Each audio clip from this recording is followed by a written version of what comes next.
Friends, elevator চ্যানেলে আমি তোমাদেরকে ওয়েলকাম জানাচ্ছি।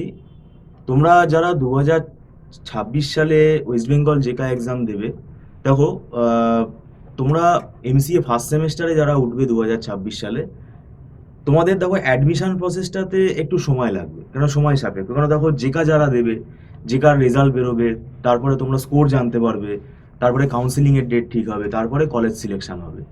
তো এখন ব্যাপারটা হচ্ছে কলেজের সিলেকশন প্রসেস, অ্যাডমিশন প্রসেস, এটা অবশ্যই একটা না একটা সময় কমপ্লিট হয়ে যাবে। কিন্তু আমি তোমাদের এই অ্যাডভাইসটা এর আগের বারেও দিয়েছিলাম। দেখো, জেকা এক্সাম হয়ে যাওয়ার পর যে সময়টা থাকছে, এই সময়টা অনেকে বসে থাকে। এই সময়টা একদমই বসে থাকা উচিত না। অন্তত ম্যাকআউট ইউনিভার্সিটির যে আমাদের সিলেবাস আছে, এই সিলেবাসের পড়াটা শুরু করে দেওয়া উচিত। সব ইউনিভার্সিটির সিলেবাসই সেম, হয়তো সেমেস্টার ওয়াইজ আগে পরে করে থাকে। ম্যাকআউট ইউনিভার্সিটির সিলেবাসটা খুবই স্ট্যান্ডার্ড, এবং এখানে ফার্স্ট সেমেস্টারে তোমাদের পাইথন প্রোগ্রামিং আছে, আর ডিবিএমএস আছে, কম্পিউটার অর্গানাইজেশন আর্কিটেকচার আছে, আর ডিসক্রিট ম্যাথামেটিক্স আছে। তো এই চারটে পেপার তোমার পড়া শুরু করলে কোনো ক্ষতি হবে না। তুমি যে ইউনিভার্সিটিতে পরে কাউন্সিলিং মারফত অ্যাডমিশন নেবে, দেখবে এই সাবজেক্টগুলো কোনো না কোনো সেমেস্টারে থাকবেই। তো সেই জন্য আমি তোমাদের বলছি, অন্তত ম্যাকআউট ইউনিভার্সিটি সিলেবাসটা ফলো করেও তোমরা পড়া শুরু করতে পারো। এছাড়া সব ইউনিভার্সিটি সিলেবাসই তো ওয়েবসাইটে আছে, সেটা তো পাওয়া যায়।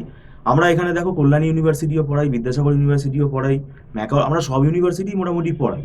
তো এখন ব্যাপারটা হচ্ছে, আমাদের ম্যাকআউট ইউনিভার্সিটির যে সিলেবাসটা, এই সিলেবাসের ক্লাস আমরা চেষ্টা করব জুলাই মাস থেকেই শুরু করে দেওয়ার। কেননা আর দেরি করব না। কেননা দেখো, সিলেবাসের যা লোড আছে, এই চারটে সাবজেক্টের যে লোড, পুরোপুরি কিন্তু একটা সেমেস্টার পুরো আমরা পাবো না। এবার ব্যাপারটা হচ্ছে পরীক্ষাটা কবে হবে। পরীক্ষাটা, এটা আমার ব্যক্তিগত মতে, আমি ডিসেম্বর মাস ধরেই এগোচ্ছি। কেননা ডিসেম্বরেই সাধারণভাবে আমাদের অড সেমেস্টার হয়। তারপরে ফেস্টিভ্যাল সিজন আছে, সেখানে তো ছুটি ছাড়া থাকে। তো এখন ব্যাপারটা হচ্ছে, এই জুলাই মাসটাকে যদি তোমরা ইউজ করতে পারো, তাহলে দেখবে মানে মাসে যদি মানে দুটো ক্লাসও করো, তাহলে দেখবে সেটা অনেকটাই কিন্তু চ্যাপ্টার এগিয়ে যায়। তো সেই জন্য আমাদের এই ক্লাসটা খুব ভাইটাল। আর এই সাবজেক্টগুলো আমি বললাম, এগুলো কিন্তু বানিয়ে লেখা যাবে না। আর কোনো সাজেশান বা 10 ইয়ার্স মিলবে না। আর সাজেশানের জন্য আমাদেরকেও মানে কেউ এনকোয়ারি করবে না। কেন সাজেশান আমরা দেই না, সাজেশান মিলবে না, পরিষ্কার কথা মিলবে না। সাজেশান ওটাতে আমরা এন্টারটেনই করি না, কারণ আমাদের ওটা রুল নেই।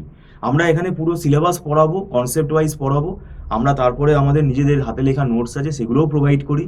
এবং দীর্ঘদিন যেহেতু আমরা এমসিএ পড়াচ্ছি, আমাদের একটা অবশ্যই একটা ফরম্যাট হয়ে গেছে। আমরা চেষ্টা করি এই ফরম্যাটে স্টুডেন্টদেরকে পড়াতে, যাতে সিলেবাসটা ওভারঅল কমপ্লিট করা যায়। আর সবই পড়ে যেতে হবে, এখানে কিচ্ছু মিলবে না। তো সেই জন্য সেফ জোনে থাকবে যদি তুমি এই স্ট্র্যাটেজিটা ফলো করো। আর কনসেপ্ট বেসিসে পড়তে হবে, কেননা পরীক্ষার হলে দেখো, যদি একটু তুমি ভুলে যাও, তাহলে দেখবে কনসেপ্ট ক্লিয়ার থাকলে তুমি আবার সেই জিনিসটা আবার লিখতে পারবে। এবার সাবজেক্ট ওয়াইজ আমি পরে আবার আলোচনা করব টপিকগুলো।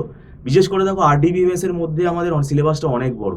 ডেটাবেস ডিজাইন আছে, তার উপরে আবার তোমার এসকিউএল প্রোগ্রামিং আছে, পিএল এসকিউএল প্রোগ্রামিং আছে। তো এটা কিন্তু আলাদা আলাদা সাবজেক্ট এগুলো। আর পাইথনটা, এটাও কিন্তু খুব অ্যাডভান্স সিলেবাস ম্যাকআউটের। এর মধ্যে ডেটা সায়েন্সেরও পার্ট আছে। তো সেই জন্য এই সাবজেক্টটা এই সেমেস্টারে শিখে নেওয়াটা খুব জরুরি, পরে আর সময় পাবে না। তো যাই হোক, তোমরা যদি অনলাইন টিউশনে আগ্রহী থাকো, আমাদের সাথে যোগাযোগ করতে পারো, স্ক্রিনে নাম্বার আছে, যোগাযোগ করতে পারো। এবং আমাদের মান্থলি ফিস সিস্টেমে ক্লাস হয়, এটা অ্যাডভান্স পেমেন্ট করে ক্লাস করতে হয়, এটা নট রিফান্ডেবল। আর আমরা একদম ছোট ব্যাচে পড়াই, যাতে স্টুডেন্টের বুঝতে সুবিধা হয়।